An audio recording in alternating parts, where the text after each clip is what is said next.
আমাদের প্রাক্তন মুখ্যমন্ত্রী আমাদের দিদি ইস্তফা দিতে চাচ্ছেন না। ইস্তফা নাকি দিতে চাচ্ছেন না। এ এক দারুণ কাণ্ড। এই যে দেখুন দিদি কি বলছে। জন্য আমরা তো হারিয়ে যে যাব। হারলে আমি যদি শপথ নিতে যেতাম তাহলে আমি রেজিগনেশনটা। কিন্তু দিদি, আপনি যদি ইস্তফা নাও দেন তাহলে আপনি ভালো মতোই জানেন যে আপনাকে তবুও সরতেই হবে। কারণ আপনাকে সরানোর জন্য সংবিধান আছে, আর সংবিধান অনুযায়ী আপনি না সরতে চাইলেও রাজ্যপালকে সংখ্যাগরিষ্ঠতা যদি আপনি না দেখাতে পারেন তাহলে রাজ্যপাল আপনাকে নিজে থেকেই সরিয়ে দেবে।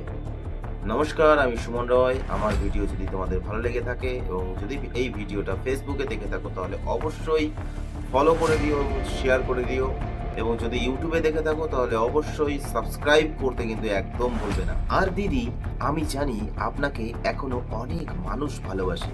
যেহেতু আপনি হেরে গেছেন, আপনার সম্মানজনক কাজ করাই বর্তমানে শ্রেয়, নয়তো আপনার নামে যে কুৎসা চলছে তারও ডবল চলবে। দিদি, আপনি অনেক কাজ করেছেন, কিন্তু আপনার জন্য অনেক মানুষ থেকে যুব সমাজ ভীষণভাবে দুঃখী। কারণ আপনি শুধু প্রকল্পই বের করেছেন, বাকি আপনার যা যা করার ছিল কিচ্ছু করেননি। সরকারি কর্মজীবী থেকে বেকার যুবক সবাই আপনার জন্য অসন্তুষ্ট। আপনার গায়ে কোনো দাগ নেই, কিন্তু আপনার পার্টির প্রত্যেকটা নেতা কর্মীর গায়ে দাগ লেগে গেছে, যা আপনি জানতেন কিন্তু তারপরেও কিচ্ছু করেননি। আর তারই ফল এই 2026-এর বিশাল বড় পরিবর্তন। আর তাই এইসব হাস্যকর কাণ্ড আর ঘটাবেন না। ভুল করেছেন, তাই পরিবর্তন চেয়েছে মানুষ। তাই ভুলভাল না বলে, মানুষের কাছে খারাপ না হয়ে আপনি ঠিকঠাকভাবে চিন্তা করুন। পারলে আপনি লড়াই চালিয়ে যান, তবুও এইসব ভুলভাল বলবেন না, হয়তো এতে আপনার নাম আরো ডুববে। আর বর্তমান সরকার আমরা যাদেরকে চেয়েছি সেও যদি প্রতিশ্রুতি পালন না করে তাহলেও মানুষ কিন্তু তাদেরকে ছুঁড়ে ফেলে দেবে একদিন। আর তখন না হয় আবার আসবেন। এখন একটু রেস্ট নিন।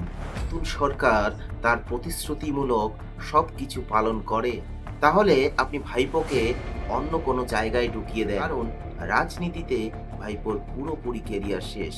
কারণ প্রতিশ্রুতি যদি পালন করে এই নতুন সরকার, তাহলে আপনারা জীবনেও আর এই বাংলায় আসতে পারবেন না। আর যদি প্রতিশ্রুতি পালন না করে নতুন সরকার, তাহলে দিদি আপনার প্রত্যেকটা প্রকল্পকে বাংলার মানুষ খুব খুব ভীষণভাবে মিস করবে। আর সেই সময় আপনাদের আরেকটা সুযোগ থাকবে বাংলায় আসার জন্য। তো বন্ধুরা, আমার কথার সাথে আপনারাও যদি একমত হন তাহলে অবশ্যই ভিডিওটাকে শেয়ার করে দেবেন। ধন্যবাদ।